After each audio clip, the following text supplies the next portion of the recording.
to the show, and I am your host, Greg Fenton. Each week, we explore topics and ideas related to the experience of people with conflict and look to promote the profession of conflict resolvers. We are available to connect with at fentonmediation@gmail.com or at 647-227-4734. Check out the Facebook page for Mediation Station and the group page also to ask to become a member. Also visit YouTube channel, Fenton Mediation, to see past shows, videos of recordings.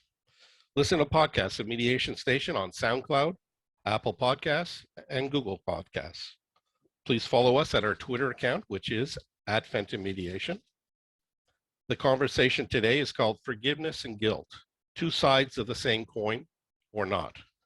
And with me will be, shortly, Cinnie Noble.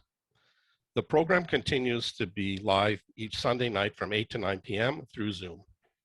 We will engage in conversation with everyone attending, able to listen and watch the conversation. Microphones and webcams will be closed, and if anyone wants to contribute in any way, there are two options. One is to see the chat icon as a bubble at the bottom center of your screen for you to click to then type in a comment or question and then click to send. Or you can click on the reactions icon that is also located on the bottom center of your screen for us to see that you want to speak, such as what's being displayed right now through Laura. You click on the hand icon, it'll pop up as a visual. We'll open your mic only. You can speak to share your comment or question, and then we'll close your mic again. So the show is being recorded for both video and audio purposes that will be uploaded for public access on SoundCloud, Apple Podcasts, and Google Podcasts to listen to once the shows are edited.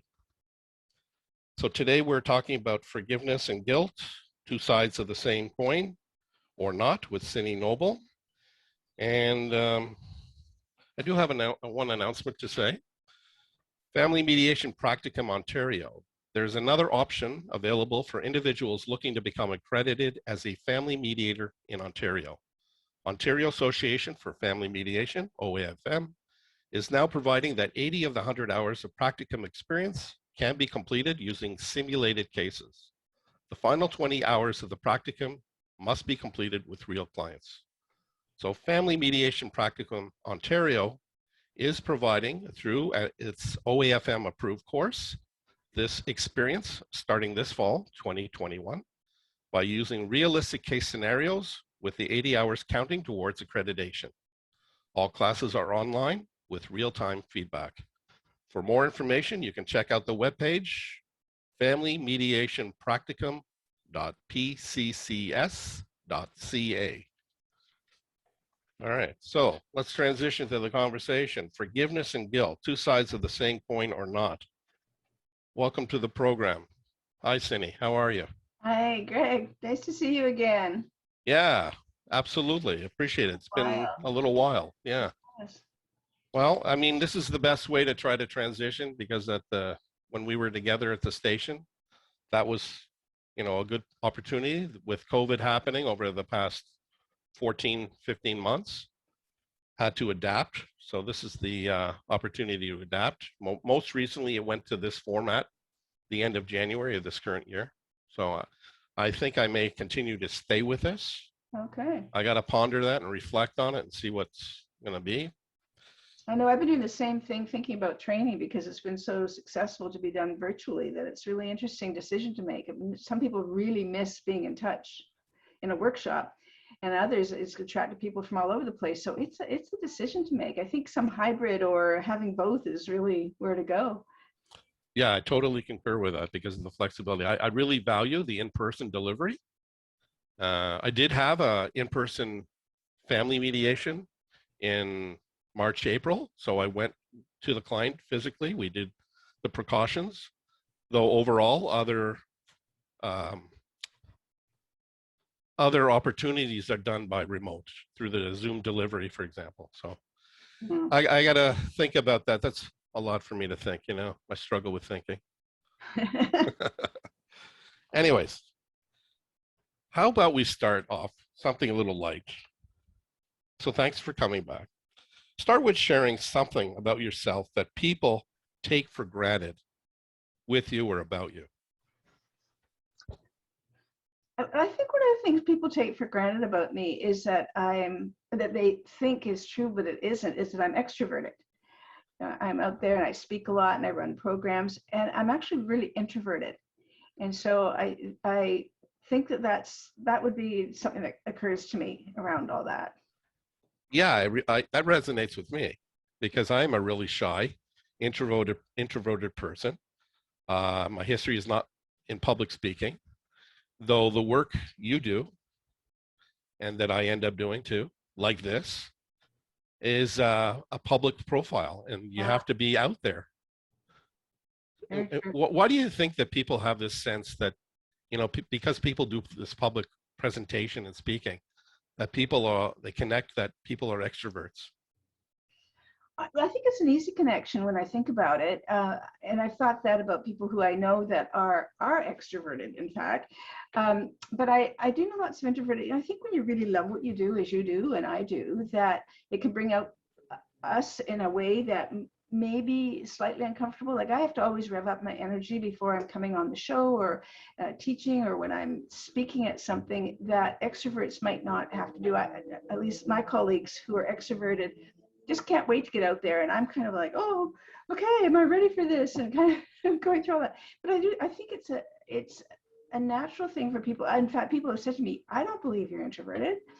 And I am. So yeah, it's interesting. I think when you're in the public eye or when you're out a lot, that it is an assumption that's an easy assumption for people to make. Yeah, which can be end up being a trap in some way because people make assumptions, make a judgment based on how they see things or perceive things, and then they tend to, with the judgment, fill in the blanks on their own in the absence of not providing the space to have the person that's the focus of that judgment fill in the space for themselves. I guess that's like any judgment, isn't it? Absolutely. Yeah. So what have you done over these past months with COVID and living in a more, socially distanced kind of setting? What's happened for you with that? A lot of things actually. Just as an aside, I'll tell you about my own experience. But recently, in a training program, I asked everybody to talk about what have they learned about themselves since COVID, and every one of the 12 people had something positive to say, and I thought that was really fantastic. I think it's been so hard on so many people, and I really have found that uh, it's good for an introvert in many ways because I'm used to quiet and I live alone. I'm used to that. And so I think part of it is for me was where will I thrive when I'm not traveling, which is what I do a lot of, and I'm not doing things that I normally that satisfy my curiosity and my adventuresome spirit. And but I'll tell you one thing that's sort of separate and apart from all my work that I decided that I teach exercise classes online, but I used to hold them in a studio and out in the beaches where I live in Toronto and on Sundays when I was in town. And I started to do them online and they became big and much bigger than I thought, but lots of people loved it online. Well, that was really fantastic for me. And I decided that one of the things I wanted to do around the exercise is I had been accredited some years ago in a program and that had dropped off. And I decided that I was going to go for a fitness instructor professional through CanFit Pro. And it was rigorous and it required me to be studying a lot and take part in a very hard program and a practicum. But I got it. And I decided that by the end of COVID, when I just took this on, which was the beginning of the year, that I wanted to have done something that I wasn't necessarily going to have time to do. And it just worked. And I thought, it's so interesting. I think when COVID started, friends and family were talking about what's going to be different. Like, what will you do here that's different so that the experience is not one that's really difficult? And many of us had that list of, oh, if I had lots of time, this is what I'll do. And then people saying, I'm not doing those things. Like they were just fantasies of what I thought I'd like to do. So I actually think that's a very long way of answering you, Greg, that over time that I've kind of looked at things and taken on the things that feel like this would be fun and interesting and different. And those things, I actually don't want to do them so much. So I'm going to let them go. And I felt kind of relieved about it all. And I mean, we're not going to segue directly into that, though. I know later in our conversation today about our focus on forgiveness and guilt, there is this whole idea about letting go. Mm-hmm. So we can unpack that further on. So it's, interesting that you brought that up as how do we shift our mindset to focus on, quote, our priorities? The thing is, how do we even identify our priorities, especially with this whole unexpected circumstance of what COVID's presented for us? Oh, true. So what have you noticed or observed over the years about any changes that people have made or have happened regarding conflict or dealing with conflict within the relationships? I wouldn't say generally speaking that there's a change in life in the way people engage in conflict. But I'll tell you from my practice of coaching and conflict management coaching that I've seen dramatic changes of people shifting the way they typically would engage in conflict or approach conflict. The mindset change has definitely happened through that process that I never saw in mediation or other processes I've been involved in conflict. I think conflict is conflict, and still to this day, if you ask people, there'd be a rare number of people that would say, "Oh, it's an opportunity," or there's something good about conflict. Generally, it's not something that most people would say they like. And I wouldn't say that the clients who end up making shifts would say that, but I've certainly seen the self-awareness grow and that there's been a different approach. Yeah, these are all things that resonate with me too, in terms of the self-awareness, bringing things to the conscious level, the mindset that for me, that's what drives people's behavior rather than focusing on the behavior. It's shifting into the depths of that mindset, the attitude that people have with regard to their experiences and how to process them and try to make sense of them. So what's your perspective of conflict and its effect on people in general over the years? Because I'm sure you and I first started connected in, well, let's not age each other. You were very young and I was younger too. So what have I seen? Ask me again, what was that? I got caught up in age difference. No, not between us. I think we're probably more similar. You and I first connected at the university up north in Toronto. It was an elective, Yes. family mediation. Yep. And it was in 1997. Oh my gosh. Yeah. 24 years ago. Oh my gosh. Yeah. Yeah. So what's your perspective in terms of conflict and its effect on people? Yeah, I think it's really so hard to watch continually over the years that how much conflict takes away from people's lives, how much it diminishes thought processes and it impacts on their feelings and the way they operate, the way they connect. Lingering conflict, conflicts have gone for a long time. It's debilitating for many people, and it creates a life and a lifestyle that's really not bringing out the best version of themselves. And over the years, that certainly hasn't changed in terms of when I talk to people about conflict or when I'm, training or around conflict. Just the whole idea of, I would say that more people avoid conflict than engage in it. And that the fears that go around high emotions, being hurt, hurting other people, offending, all of that really takes over. And I think that those types of fears, whatever they may be, you really preclude people from engaging. And it's good because it will go into our topic today about what people carry around for a long time and have trouble letting go of it, to go back to the letting go expression. And I've seen that repeatedly. And in my coaching clients, just as in mediation clients, there's some people that have had been in conflict for 15, 20 years, like families particularly. But I've seen workplaces. I do a lot of work in coaching in the workplace, and people that have worked together for 15 years and aren't talking and haven't talked. The impact is amazing and difficult, and also kind of sad that it can overtake one's life, work and personal. Yeah, it becomes, so controlling. It Mm-hmm. becomes the foundation for how they interact with the person that is the focus of whatever that energy is that they've internalized, and haven't been able for whatever reason to get it out there to express and work things out. And that there's a good chance that the other person has some sense of knowing that or awareness of that, and they too, with the avoidance and evading that. And it's like these two perspectives within this environment, let's say the workplace, that is ever present, though it's like the elephant in the room. It's never addressed.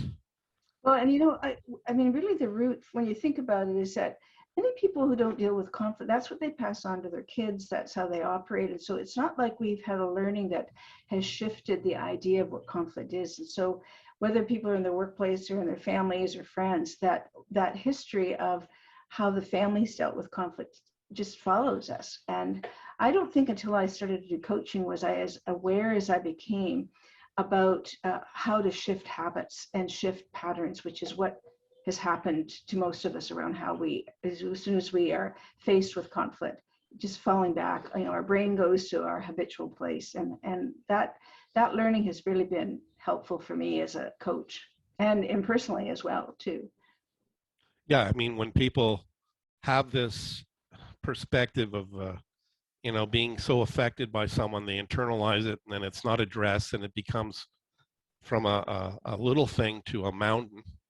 And then how they interact with that person is one context. Then taking on what you just said, it's also how people then will take that experience and thinking to project onto other people. And then their quality of the relationship with that person is biased because of something that has nothing to connect with that relationship with that person. It's from something totally distinct and separate. And our connection of our relationships and the settings in which they happen is really integral for quality of our lives. Well, one of the things around that I learned when I was doing research to develop the coaching model was that when we get triggered by something someone says or does, it typically undermines something important to us. So like a value, needs, identity, something that's really, really important to us. And so it may be that person, what they said or did, but it'll happen with somebody else who triggers us in the same way if we experience it as being undermined. If our closest friend does it or family member, we might give them the benefit of the doubt. But in enough situations when we get provoked by certain things that have undermined or that we experience as challenging or threatening something important to us, chances are we will do that with other people as well. And once that happens, there's very little that people can do to redeem themselves. Yeah, that tends to be our default. It becomes the template in which we take a similar kind of experience and not, process that this is another person and it could work out a different way. We just project the other experience into this situation, and then it becomes that problematic, entrenched situation that the quality of the relationship is just undermined then. And I think too, what happens is that we tend to attribute the same kinds of motives and assumptions that we have about people who do that, and so they get painted with a black brush that is not necessarily anything that anybody they own. It's just that it's an unfortunate once provoked that those attributions start to come in, and those assumptions will get us into trouble every time.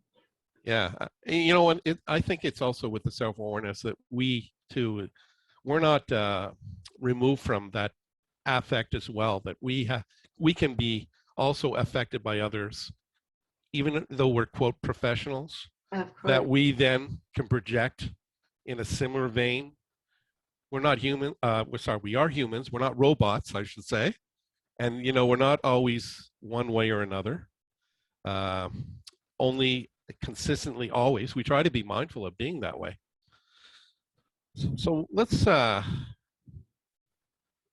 what does the word of our focus today on forgiveness, what comes to mind for you on that? Well, a lot does, and I gave a lot of thought to this and knowing we were going to talk about it. What started the conversation for me around when you and I connected about me being on the show actually was a circumstance where I was reading about somebody saying you can forgive somebody, but you don't have to forget what they did. And I thought that was sort of dissonant. I didn't quite, I thought, is that right? If you don't forget, are you really forgiving? And that just raised the whole thing about what is forgiving anyway? And I have, when I knew I was going to be on the show, I asked a number of friends, when you think about forgiving, what do you think about? And their answers were so disparate. And a number said, gee, that's a good question. I've never really thought about that. It's just something that we talk about doing. And I started to look back at some notes that I took some years ago on a workshop that I attended on forgiveness. And there was a lot, it's so common, as you know, in the conflict management field that we talk about, if somebody says they're sorry, and oh, that I'm sorry wasn't very good because it said, I'm sorry you feel that way. It didn't say, I'm sorry that I screwed up. And so there's all these ways of delivering apologies and what forgiveness means. And I don't think we do very much of asking somebody for forgiveness. If I were to be forgiven, what do I have to do? What is it that I could say or do that you'd forgive me? If that's one of the ways to deal with a situation where you've offended somebody or vice versa. Because I think there isn't one size that fits all. And my idea of what would be forgiving, and one of the notes that I took was about how forgiving is an act of kindness. And then I thought, well, does that mean if I don't feel like forgiving somebody because it really was so egregious, I'm not a kind person? And so it's a word that raises so much about what does that really mean? And how will I know if I'm forgiving somebody? And how will I know if I've been forgiven? And what does that mean? Well, I guess it means, different things to many people. But one of the things that it meant to me is if I want somebody to forgive me for something, I find that what I'm asking them to do is to stop having negative feelings about what I did, or to let go, to look at your expression. So I think it's so interesting if we look more closely at what are we really asking of people if we want forgiveness. It would probably vary with everybody in this room today, and generally speaking. So it's an obtuse way of answering because I don't really have an answer of what it really means. Well, in some way, that is an answer. It's something to be explored and really reflect on to see, because I think a lot of times we say things and we may mean to say it, yet are we really aware of how to define it for ourselves, to what it really means? Are we just saying these things just for the sake of saying them? Are we being genuine or sincere when we say these things? Especially with forgiveness, because from my understanding, it's a very powerful word. And we're asking a lot. Are we asking of ourselves? Are we asking of another? Mm-hmm. We'll talk even more about that. So forgiveness, forgive me. Or do I need to forgive you? Yes. I have a little story to tell you too that I just thought about the other day that I hadn't thought about for a long time, but for me it's pertinent, Greg, to this discussion. So I have a good friend who worked for years with women who had been victims of domestic abuse. This was in Hawaii. Hawaii has a very high incidence. She worked at a shelter, and she also would accompany women to court. as sort of an advocate and to be there as a support system. And she told me this story about one woman who that she became very close to, because the woman really loved her husband. They had 3 kids. She was very just shell shocked by his behavior. She didn't expect it, and he hit her, and she left with the kids and was in the shelter. And she accompanied to the court, and she kept in touch with this woman, which is something that she normally did when she went into another job. And a few years later, the woman called her and said that she's going to go back with her husband, and that her husband had made amends in many ways, tried, apologized, asked for forgiveness. He started a group for men in Hawaii who had been themselves abusers, and they worked with the prisons, like had really done a lot. And he told a story. She went to a meeting, and my friend did, and she went with the woman, the wife, and she went there, and the husband told a story that was, every year on the anniversary of, they got back together again, and every year on the anniversary of their return together, he said to her, asked her, will you forgive me? And she has said for those 5 years when she went in, not yet. And I thought it was very powerful. And when I talked to my friend about it, she said, I'm not sure why she ever went back, because, she was black and blue when she came here, but she loved him and loved that family and wanted it to work. And they're making it work, but she's not forgiving him, and would say so to her. And I don't know why, Greg, but it stuck in my head, that story. And that, is forgiving meaning forgetting? And that what I had said to you earlier, that when I looked at some of the literature about well, I think I mentioned this to you. I was talking to a friend about it today, so I might have said it to her, which was, do you forget? You can forgive somebody and not forget, is what some of the literature says. And that goes back to what I started with. Is that real? Like, is that, I don't know. I think it's very complex. And as much as I've heard about it over the years, I think it's multi-layered. And that it would take that woman in that relationship, will she ever forgive him? Maybe not. But that doesn't mean that they haven't somehow reconciled their differences and moved on in their own way from it.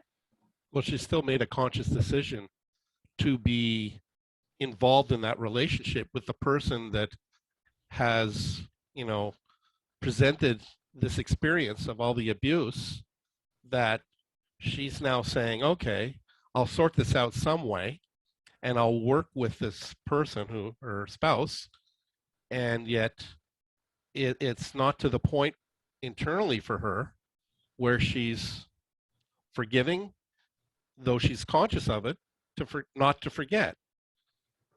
What it raised for me too was, which is what I talked about, a friend with today who was going through a situation about not that situation, but a different kind of situation, was around forgetting. What do you need to do for yourself to say, I may not have liked it. I don't need to forgive. I don't want to forget. I just want to move on. And do those things stay there? And one of her views, which I thought was interesting, that I wanted to bring to you today, was about if you don't forget and you don't forgive, what's your expectation of that relationship? And because what she was saying is, I think that one of the reasons, when I told her this particular story about the Hawaii one, is that there's always a fear something could happen again. And so there's been a level of trust that's been undermined, that's so deep that even if I'm going to move on here, it may happen again. And so that to me is, that, like, well, where does that fit then with forgiveness and forgetting?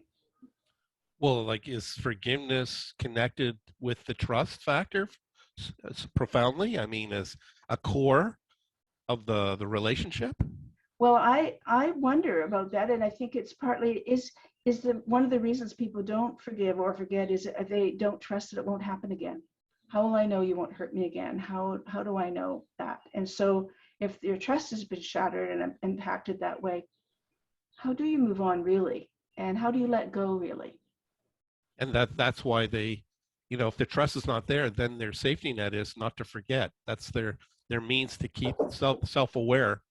Why am I in this situation where I can't feel totally natural and interact with this person who I have the most intimate relationship in the world and say, okay, it's not necessary for me to remember anymore. And I do forgive. Yet they're keeping this at a conscious level to be that constant reminder. Well, I don't know in that particular situation, it could be, but I wonder, and it made me question, Greg, what the whole idea of, is it hard for people to forgive if they're in an ongoing relationship of any sort with somebody because they've been hurt by it and they wonder if they could be hurt again? And that the emotion that carries on is so deep that is what keeps people from forgetting or forgiving, one or the other. Well, there seems to be this connection: forgive, forget, trust. And then what about the concept of guilt? When you and I first talked about this as a situation, you talked about the forgiveness piece. And then I said to you, what about the guilt aspect?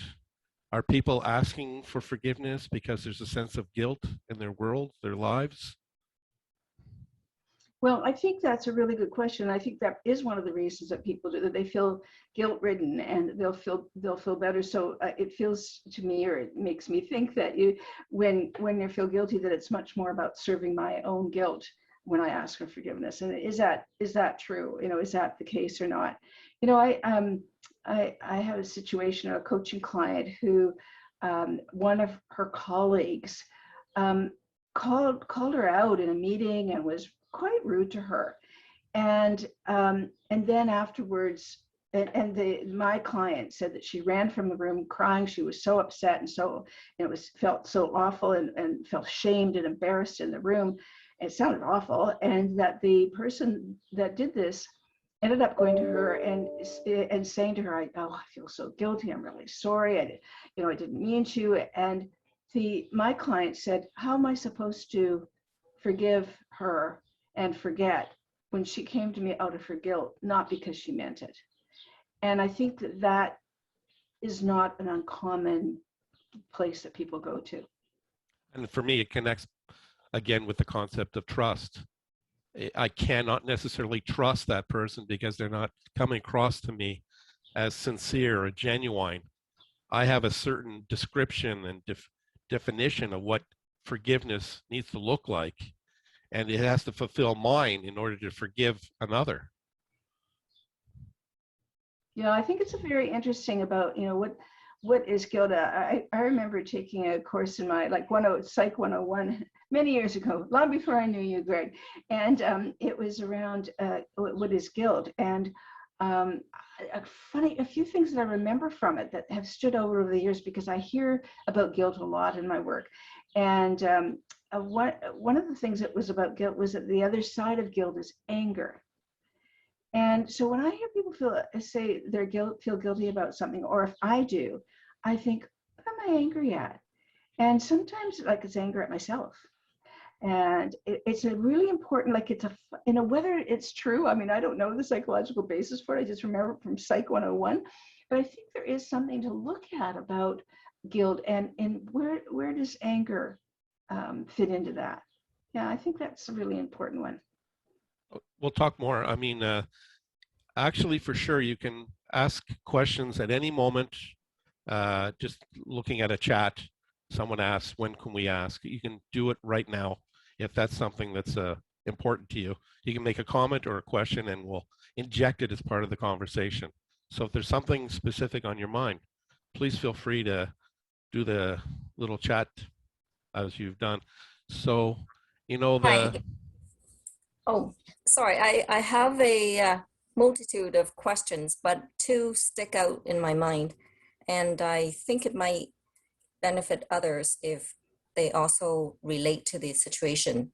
My two questions surrounding guilt and forgiveness involve, at the very least, one on the level between social interactions when you're in a relationship.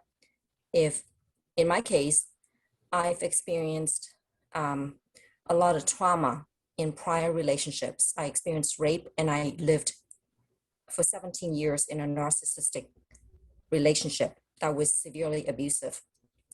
And how do you address that when in my case, I'm finally in a relationship and my partner asks me, but that's not me. I'm not the bad person. I'm the good person. So I want to get advice from you, insight. How do I treat that? And the other issue is in regards to guilt and forgiveness of myself. I feel that I still have inner turmoil in terms of a sense of guilt. How did I let myself stay and be abused? And so I'll leave those two with you, please. Thank you. Thanks for sharing that.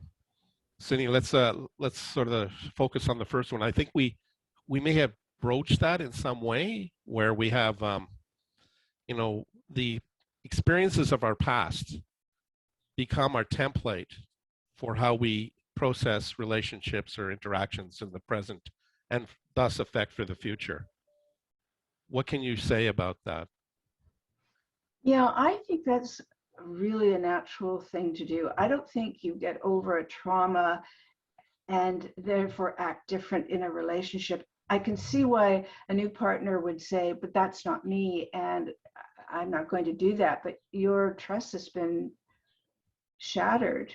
And so I think that conversation is a huge one about it may not be you, but my history is with me, and I'm trying to move on from that. And it's you don't want to dismiss it. It really was informed a lot of how you functioned for a lot of years, and how your self-image and your way you interacted. Like, you know, I'm making generalization, but generally when there's been history of abuse or living in relationships that are unhealthy, it's not that you then snap out of it.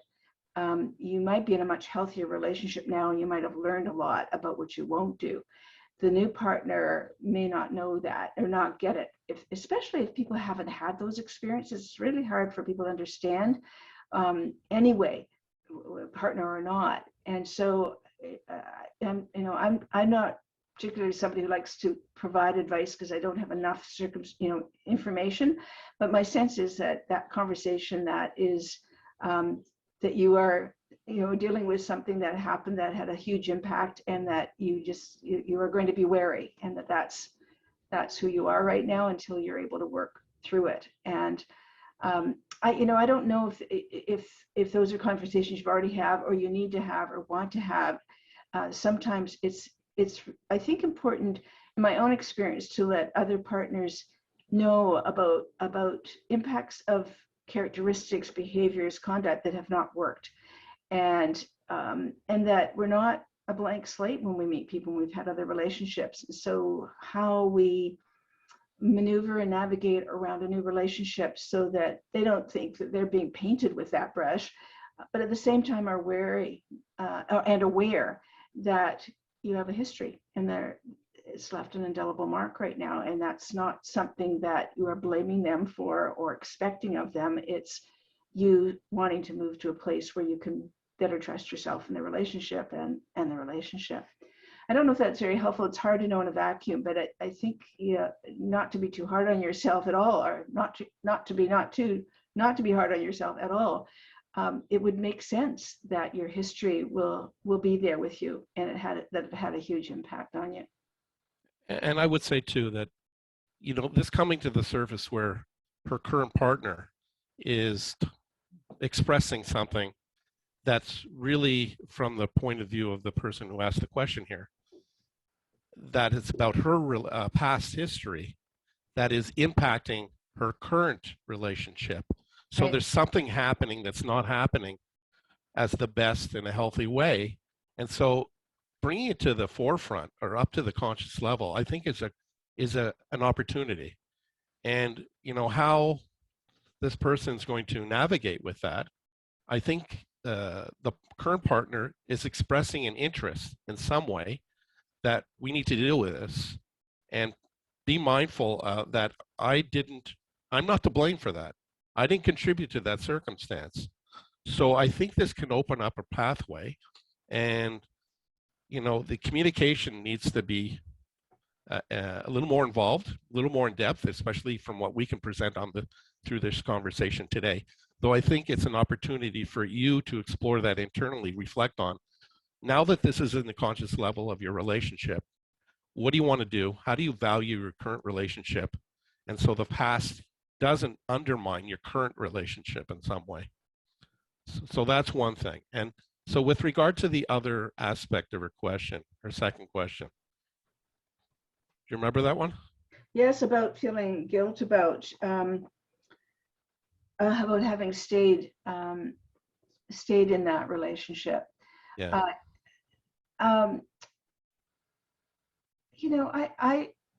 There isn't an easy answer to that. I think that we all are capable of being in relationships that aren't good for us. And I've certainly had them, and how they stay, what we're doing, why we're doing it, what we're working out, what we have to do. If I do this, will I be okay? I think it's so deep and so complex. And I myself have had therapy around having, choices that have not worked for me. And I think some of what I've come to in my own realizations is that it's so counterproductive to remain in a place of guilt. That's where I think the anger, the other part of that I referred to earlier, anger at ourselves for doing something that we think, this is so unproductive and so wrong for me, and what am I doing, and being there. And I think sometimes the counseling milieu can help, and sometimes moving on to a healthier relationship, and that whatever you needed to work out or be and who you needed to be evolves. Sometimes with maturity, sometimes with making too many mistakes. There's no rhyme or reason, I think, when we move on to healthy relationships, to say, what was I doing there? But guilt, one of the things that I also remember about the Psych 101 course around guilt was that it's a useless emotion in many ways. There's not a darn thing you can do about it. If you've moved on from it, you can learn from it. You can say, this is what I've learned from it. But to carry it around, and when I looked at my notes from that, I thought, is it useless? I deal in a coaching milieu a lot of time with people that feel guilty about things, and I wouldn't say they think it's useless if they're able to gain some awareness from what they actually learned through the process of being in relationship or whatever it was, where they ended up feeling guilty. And so I think it's worth thinking, what am I angry at? Is it myself, which is what I'm hearing, Helen, you're saying, and there's some anger at yourself around that, which is I think a really common thing to do, is to blame ourselves and think we should have known better. I can remember thinking, boy, didn't I have better judgment than that? And, I think, as somebody says, you didn't bring the abuse to yourself. And someone suggesting reading about intimate violence. And there's something else in there that I couldn't see the bottom of. I think there are so many patterns that people can get into, and once you're in that pattern and it becomes part of your mindset and your habit and the way you function, it's pretty hard to break that habit, and many people stay there forever. And so, looking at how to break that, kudos to you, because you did figure out a way that you didn't want to repeat that. It's going to be, I think, natural to look back on it. There's probably some of that post-traumatic going on for you that you're still wearing, what you did, or what you thought was part of your responsibility in that all. And I want to inject a little bit, Helen also, who asked a couple questions. Thank you very much. The new partner and I have had a very candid, ongoing dialogue about it all. So, the idea is that it's ever present. It's raised to the conscious level as an opportunity now. Of course, that can present a challenge because, Helen, as you mentioned, there's trauma from the past experience that is injecting itself in your relationship. So if your current partner is sort of presenting, hey, we got to deal with this, that sort of puts pressure on you, Helen, to say, you got to deal with it. You may not be ready to deal with it the way that your partner needs to wants you to deal with it. So again, that can contribute with the cycle of the guilt and the blame and the process of that. And so I'll just add to from someone else, you did not bring the abuse to you. Please read about intimate partner violence or speak with a counselor to understand that he is, or the other person and other experiences with other people, responsible for the abuse 100%. And then another comment, it is a delicate journey ahead from my worldview. It all ought to start with self-forgiveness, forgiving of the girl, the woman, the human who has in the past experienced something that no longer should hurt or have power over you. Recognize the link to that person, but don't let it become a chain, or I'd even say an anchor that sinks you. Though, this is complicated, as you talked about, Cinnie, and complex, and it's layered, and all these words of blame, and the connection of all these terms, guilt, blame, anger. How do we navigate through these circumstances? Well, I think, as someone suggested here, and as I have earlier, is that I think it is appropriate. There are counselors that are, particularly, and I thank you for what you've said, well written, all of you, and I love the contribution made to this conversation. I think therapy is, I'm a huge proponent, and I think it's helped me and others that I know, coaching clients, to work through things that have got, that are really rock solid and need to get a place to roll out of us. And I think the right therapists and people that are attuned to these kinds of issues are really the ones to deal with around that, and to be able to figure out a way to stop the blame and forgive yourself. And that's a journey. And I think those are hard ones. And you are healthy just asking the questions and being here. And then I would relate it back to where you had that, where someone said in your early years of the psych program or course that it wasn't a value, the guilt. And I would say if someone's expressing something, anything, there's a reason that's underneath that. And it's important for us to be self-aware to, unpack that in some way. We have to do relative to our skill sets and our intentions with the process that we practice. There's a comment, once read this and saved for further thought. Forgiveness is giving up the hope that the past could have been any different. So she's still thinking about this when talking about hope and trust. Think about how this relates to forgiveness. How do you work, Cinnie, with people who talk about guilt or forgiveness in terms of coaching them? Well, I actually, that quote that was there, Lily Tomlin, of all people, who I wouldn't have thought of, has a quote that says, forgiveness is giving up all hope of a better past. And so a similar one. So how to work with people. I do want to tell you one more story about a neighbor of mine who's a photographer, and he did a display of pictures of his mother, with whom he had a very bad relationship. And he talked at this art show about the pictures and about her. And somebody said, have you found as a photographer then that by taking all these pictures and telling this story that you've been able to forgive her? And he said, oh no, I'm not going to forgive her. And somebody said, well, she's dead now.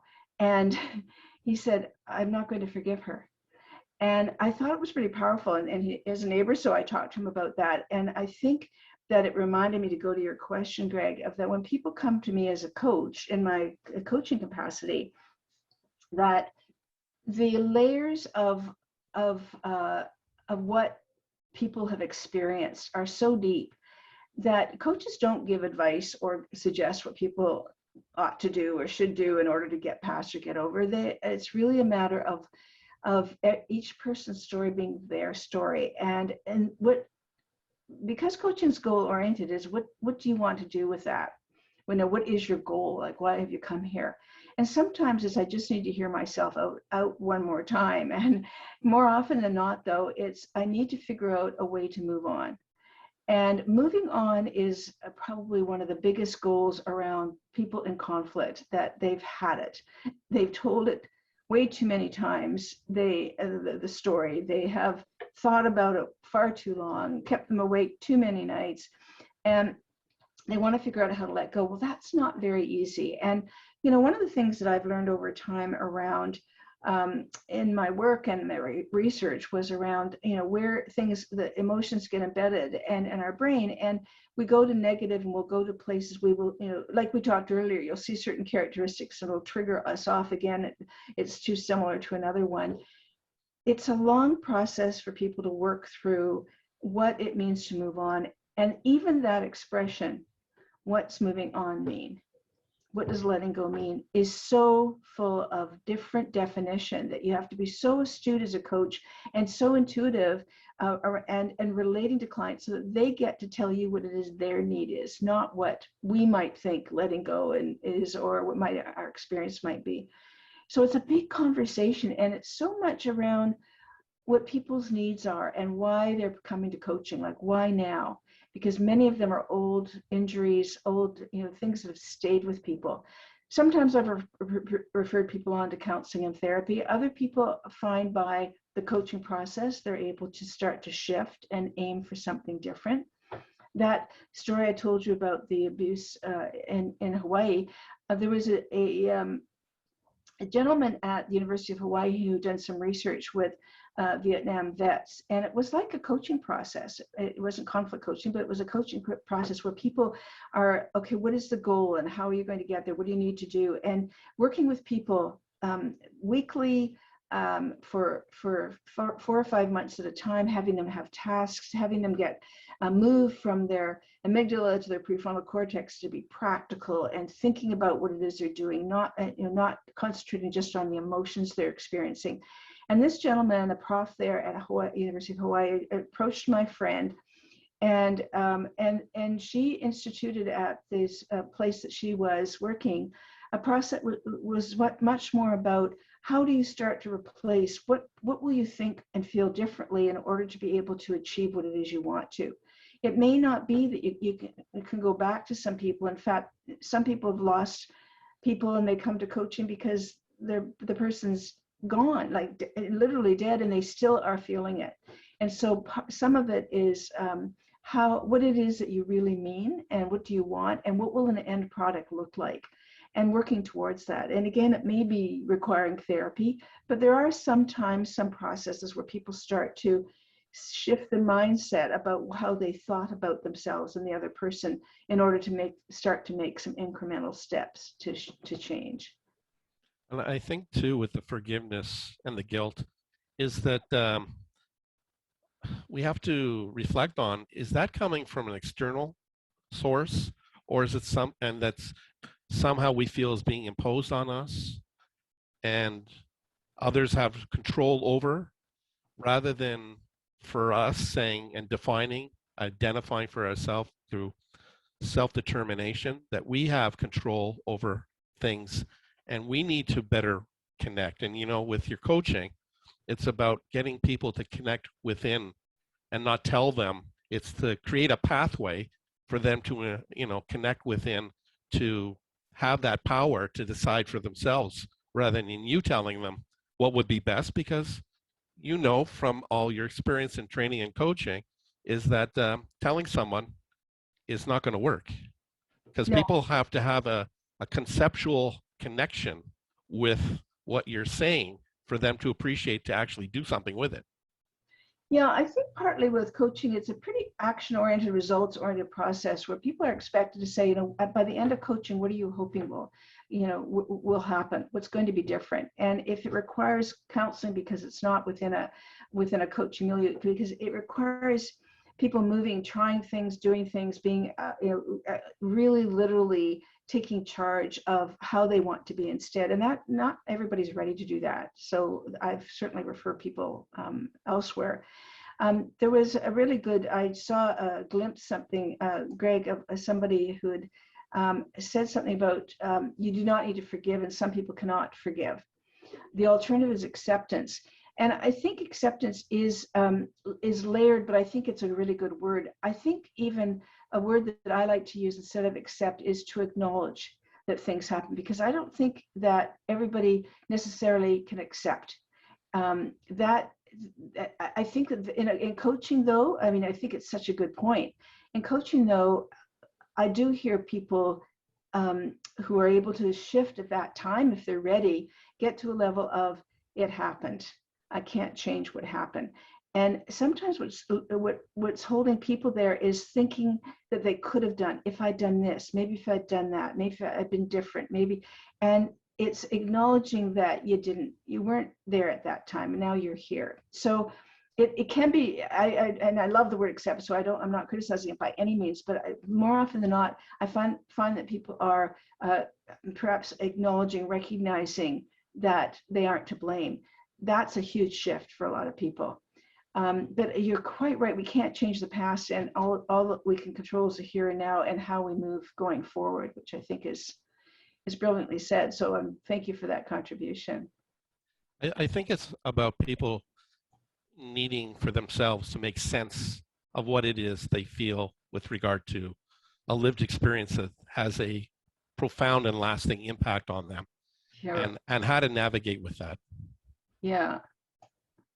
And whether with the letting go, it's so easy for us who are not directly involved with that lived experience and the feeling to project that and impose that on someone.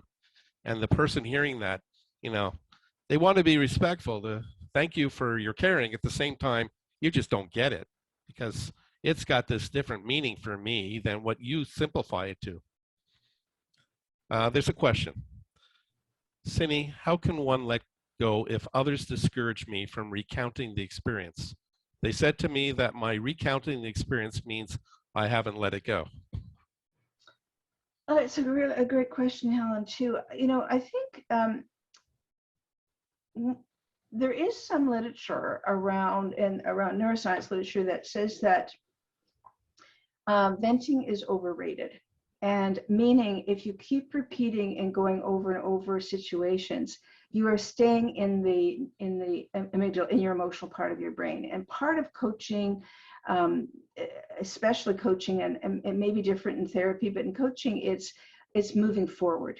And so when people stay in where the experience is, that means they need to stay there if people are unable to move on. In fact, if people come to coaching and are unable to move on, then I for sure send them to therapy, because it's a readiness to put it behind and not recount, and to look at, what do I need to do differently? Who will I be next? How will I be the person that I want to be if I was faced with that situation? How do I cope? How do I let go?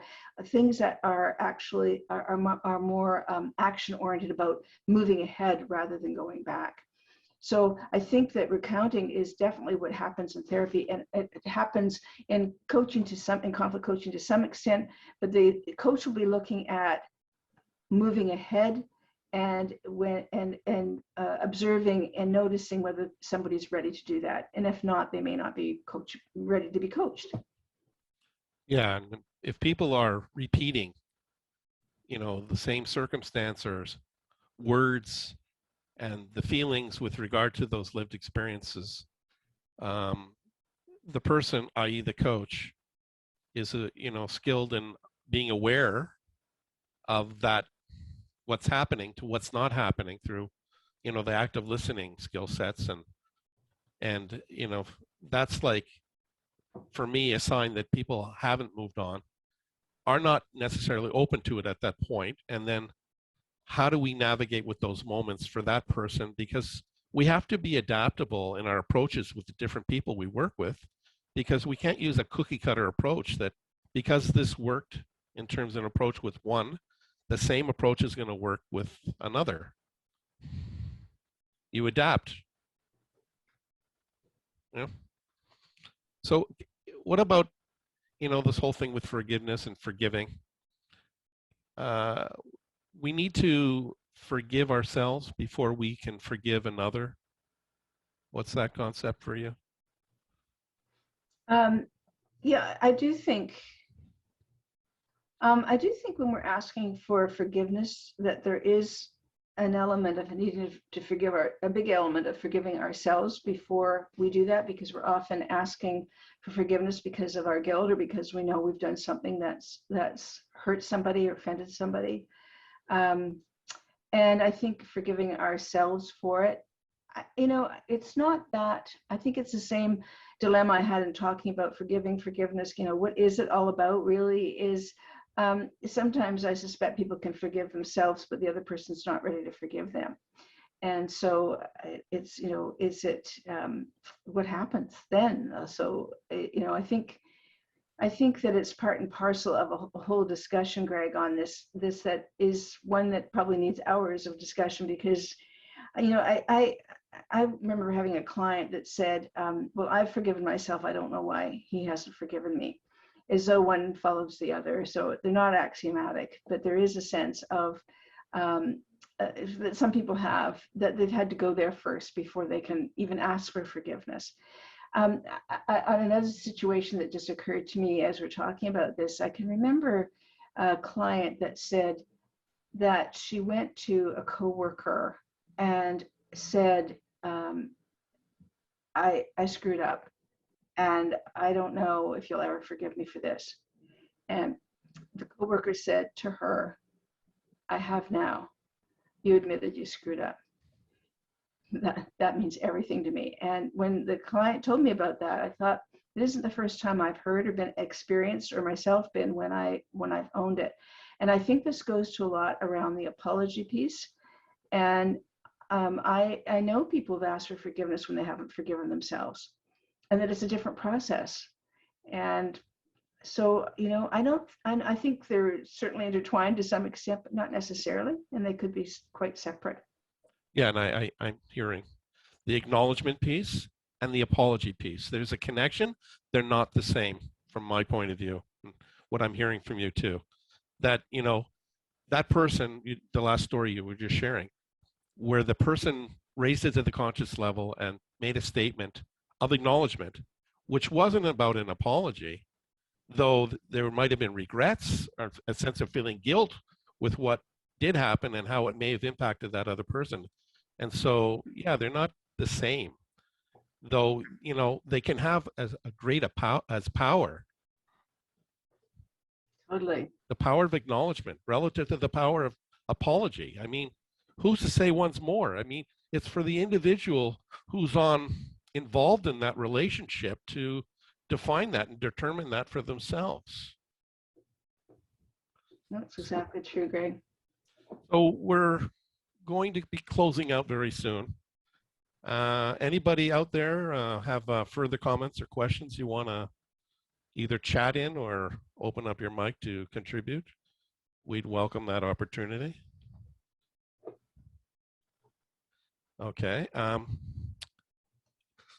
What does having this conversation mean to you, Cinnie? I usually ask that of people because I like to go deeper. Well, I think, over all the years that I've worked as a mediator, a lawyer, a coach, and that these topics come up all the time, and there's just no easy answer. And I think every dynamic is different, and that we have to accept too that they're layered, and that again, one size doesn't fit all. And it means a lot to continue to have these conversations and perhaps manage our own expectations about what we think it means, and to look at ourselves when we are wanting an apology or wanting to give one, or to forgive or not forgive, and that it's part of the human dynamic. It's part of being a human being, that we're going to experience situations that are going to fill us with all kinds of emotions, and that we just need to talk about it some more. And that, I'll say this, that you intentionally want to go there. You're open to having that conversation, whereas others may be, let's not talk about that. You're a reflective person, if I can say that. Well, and I think as being a coach, I've learned much more as a coach than I ever did as a mediator, actually, because I'm dealing with the people on a one-to-one. That thanks, hey Lynn. Yes, it's easy to autocorrect Cinnie and Connie. It comes up. Yeah, I think over time what I realized is that all these concepts we talk about, all our emotions, all that, in some ways, some approaches have been one size fits all, or this is what it is, and here's the definition. And I don't think so. Like I think it's time to, not time. Lots of people are reflective and looking at it differently, but I think that sometimes teaching can be quite limited around what our expectations are about dealing with people in conflict, and that forgiveness is just multi-layered, and to let it be that and accept people for how they accept apologies and give apologies. What do you suggest, or what can you suggest for someone who's struggling with the need to forgive and the feeling of guilt or even regret, and how that, I don't know, any coaching, an approach would be helpful or not? Oh, I think coaching is great for that. I mean, I have a lot of clients to deal with all of those regrets or forgiveness or not forgiving. And I think the more that people, coaching is around self-awareness and building up insights and looking at, what does that really mean, and how will that get translated in the future, that how do you want to prevent that from happening again? And so those insights and awarenesses are just critical for people who are trying to master conflict and to feel better about themselves and feel better about themselves in relationship to people, because we're all going to have conflict. So we can repeat those habits too, which is why it's important to get some kind of help with how do we shift our habits? What do we need to know? How's our brain functioning now, and how do we want it to function? Because we have some control over that. Yeah, the self-awareness, and then the learning from that to say, okay, this is happening for us and we're experiencing this.